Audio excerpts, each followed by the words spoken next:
And what do you think the most important part about an event like this would be?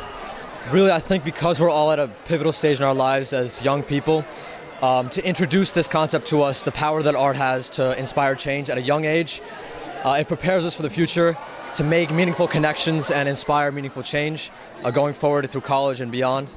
Yeah. Absolutely. I'm so glad to have this opportunity, and it's an amazing place here at the Tilly Center where we get to do a lot of workshops about how our art can affect the environment around us and how we can make it better. And how do you think through the arts people can be brought together and make change? How do you think arts help that connection form?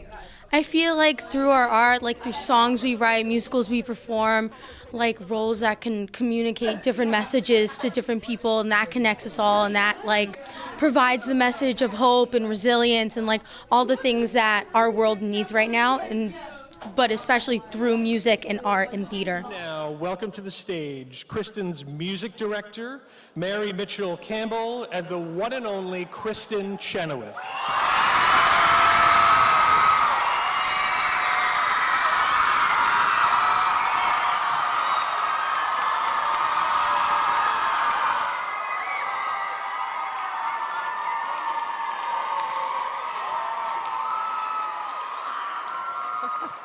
What advice do you have for high school students who are passionate about theater and committed to making a difference in their communities?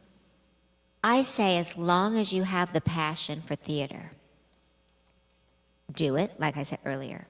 But when you want to create change, what do you think I'm going to say? When I wanted to create change and I used my what? Voice. Yes. There's so many more ways to use your voice than just singing. Use your voice. Get to know people around you. Talk about what you love. That's so infectious. Talk about be the light. I'll just add everything she just said. I will say find your people. Find your people. If it doesn't exist, the thing that you're looking for, create it. You can always create it yourself. And the other thing I would say is don't be scared to fail. Be scared to not try. Yeah. That's great.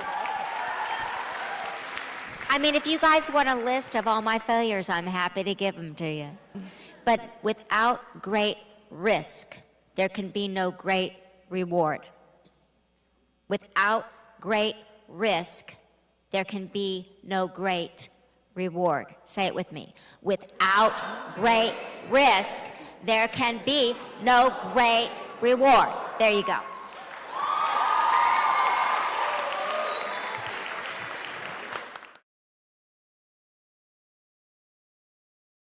Boy, I was living in Queens about this time.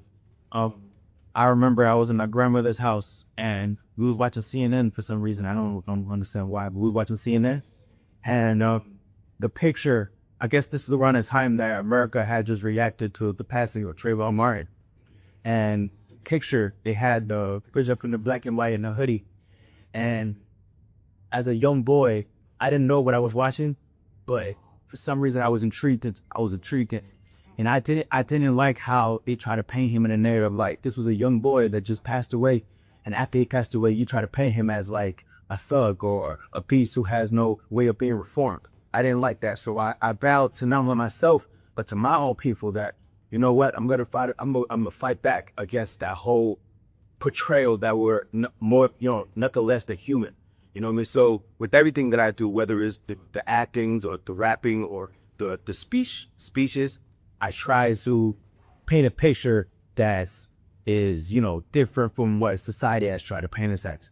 And that's why I'm very thankful to Stage of Change, because the Stage of Change has given me the stage and the platform to do that. To give my story, but not only give my story, but give the ones that came before me and the ones who want to make a change, who want to speak about their past, but they can't because they're in an environment where they just have to adapt. And that's where I come in. One of my favorite moments during Summer Get Hot opening night, our security guy, Leon, during previews would not listen to the show. He would sit there with like headphones on, really watch it. He's just like, I want to see opening night from the front, and experience it. And so he saw opening night, and he said he was sitting behind this cisgender straight white man who was with this lady. And I finished my fake song, You Could Have Done a Real with a Feather. And he just saw this man lean over to this lady and I need to treat my son better. I think the urge just came out and it's right. Again, I didn't get to experience that, but to know that what I did or the show itself was effective to that man, it, like in that moment, it just like clicked for him. He was like, it's like, that's why I do what I do. And I don't need to know that response, but to know that happened is like the icing of knowing it. But like, yeah, we throw that energy out into the dark and truly, for me, I hope that like people take that and go do something with it.